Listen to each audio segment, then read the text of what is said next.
Tired of dropping your phone or struggling to prop it up? Meet the PopSockets phone grip with expanding kickstand in black, your new must-have accessory. Don't miss out. Grab yours today. Click the link in the video description to shop now on Amazon. Nigel Farage claims real reason for Heathrow closure is being withheld. The truth about a power failure that closed Heathrow is being withheld, claims Nigel Farage. Transport Secretary Heidi Alexander is expected to face questions in the House of Commons on Monday over the day-long closure of Europe's busiest airport, which affected about 200,000 passengers. But Reform leader Mr. Farage says the government is determined to avoid telling the truth. He said on X, Heathrow Airport had no diesel generator backup. It was removed as part of their drive to net zero. Dubai Airport and many military bases do have diesel generators, and their aircraft would have continued flying. The truth about this disaster is being withheld. Don't miss. Keir Starmer to break promise as scandal of asylum seekers in hotels to continue latest. Councils sound alarm on migrant crisis as over 38,000 asylum seekers in hotels latest. Palestine protesters spark chaos at major UK train station with rush hour march latest. State pension triple lock under threat as millions sent, think again warning latest.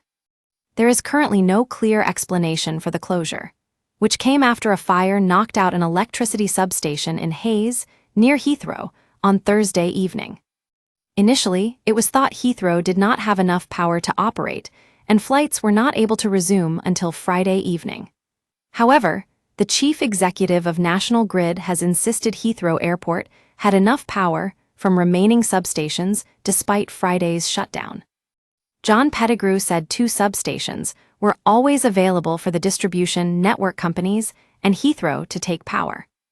In his first comment since the disruption, Mr. Pettigrew told the Financial Times, "There was no lack of capacity from the substations. Each substation individually can provide enough power to Heathrow." The chief executive of the electricity and gas utility company added, 2 substations were always available for the distribution network companies and Heathrow to take power. Losing a substation is a unique event, but there were 2 others available. In response to the comments, a Heathrow Airport spokesman said, as the National Grid's chief executive, John Pettigrew, noted, he has never seen a transformer failure like this in his 30 years in the industry. His view confirms that this was an unprecedented incident, and that it would not have been possible for Heathrow to operate uninterrupted.